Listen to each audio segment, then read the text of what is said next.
Hey everybody. Nice to have you with us out here on the Rocking K Ranch, Tumbleweed Theater, out west with film.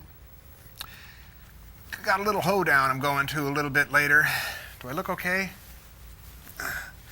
Don't have mirrors out here at the ranch. Some of the boys kind of rough, they keep breaking them all the time. Maybe that's why we have so much bad luck out here. Well, I hope that Pony Express comes by here fairly quick so we can get this little intro done so I can get to that hoedown. Got some nice music going out there, and I want to listen to all of it. Hey, is it Smokey? You can see what he got? Oh! That is air mail. Let's see what we have here today for our little movie tonight. Oh, this happens to be a real fun film. Matter of fact, the version that we have of this is complete. You'll notice that some of the prints that we have, unfortunately, were those that were made for television, and there was a little bit that was excised off. And unfortunately, what was missed is some of the musical elements. Some of that nice Western music that a lot of us tune into these Westerns for. This one has them all. Utah. Nice little film, 1945. This is kind of an interesting film. As I watched this film, I sort of thought of it as being sort of like a screwball comedy. It's a Western, sure. And it has a lot of film noir elements. Got a little bit of gangster going for it. It's got a little bit of wacky shenanigans and tricks and things going on that Roy Rogers and Dale Evans are sort of at odds with each other in this film. And it is involving a little bit of a problem. There's this thing that Dale Evans is involved with at the beginning of this film. She's a showgirl. She has this show that they want to put on. And they don't have any money. But as it turns out, she somehow has access to this ranch. It is the Bar X Ranch that she owns.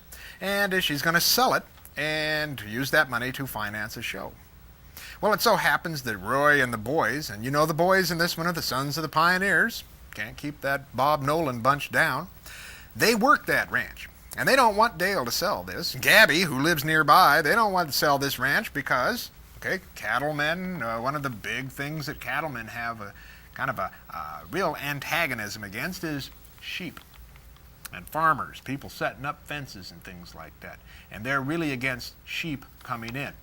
Well, it so happens that Dale has a bit of control over that. Play a bit of a trick on her.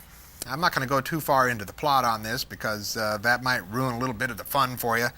There's some nice gags in this. This really does have some nice humor. I found this to be one of the better Roy Rogers films. It is the last of the John English directed films that Roy Rogers appeared in.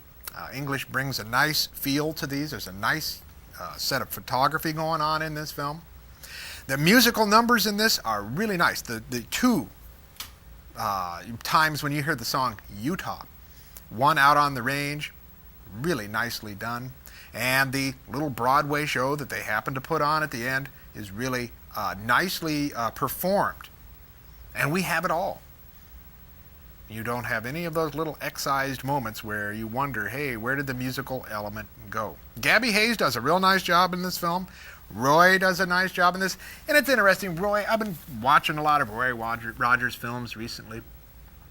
He's sort of taken up where old Gene Autry had kind of left off. In that, one of the things that we see Gene Autry doing very often in his films, and we see Roy doing in his films a lot, is they're sort of trickster characters. Sort of playing sort of switcheroos on folks. And if we saw our villain doing that kind of thing, we would find them to be quite dastardly and villainous, and we would really kind of be hissing and booing. But when there's a reason to be done for good causes, as you might find Roy Rogers doing, we kind of say, go for it, Roy. Succeed in your shenanigans and your tricks. Let's hope that Dale Evans gets the wool pulled over our eyes big time so that we don't have those sheep farmers coming out there to kind of mess it up for the cattle interests. Now that theme of sheep men versus cattlemen, that's a long-term theme that runs through a lot of the films, as much as you will find the cattleman versus farmer, the plow that broke the plain versus the idea of the cattleman who wants the free range, doesn't want the fences set up. Likewise, don't like the smell of sheep. Something and they don't like about sheep. I like lamb chops. I like lamb quite a bit, so I have no problems with lamb. Well, folks, I hope you're enjoying the westerns that we're bringing you. We have a lot of nice stuff, a lot of good Roy Rogers material. Utah, nice film. Got a lot of nice musical numbers, nice photography, very strong photography in this piece.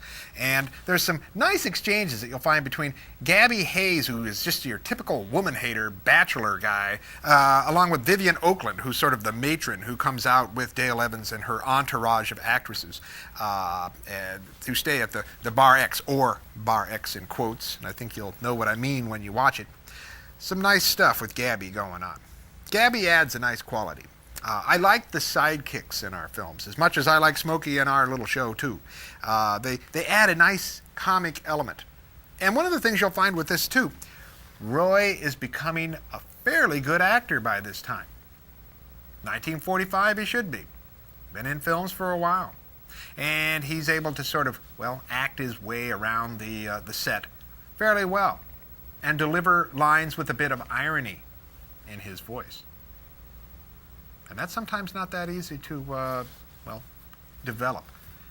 I don't know if he was practicing out on the range, practicing with the heifers and things like that, his ironic takes, like looking down at a little filly there in his little, riding his horse and talking to him and looking at a cow and saying, I've got to work on my irony out here, Gabby's no good to work with, so I got to work with it with you folks.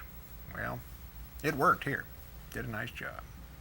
Well, Utah, 1945. John English got Rogers as his typical trickster. He's not one of your undercover tricksters in this case. He's a trickster right out. I mean, he's not paying any lip service to looking good on this. They want to protect that Bar X ranch at all costs. Shoot me an email if you have a mind to. Glad to hear from you. We're here for you. Got the quality films. Always got the quality films. Let's roll them, Smokey.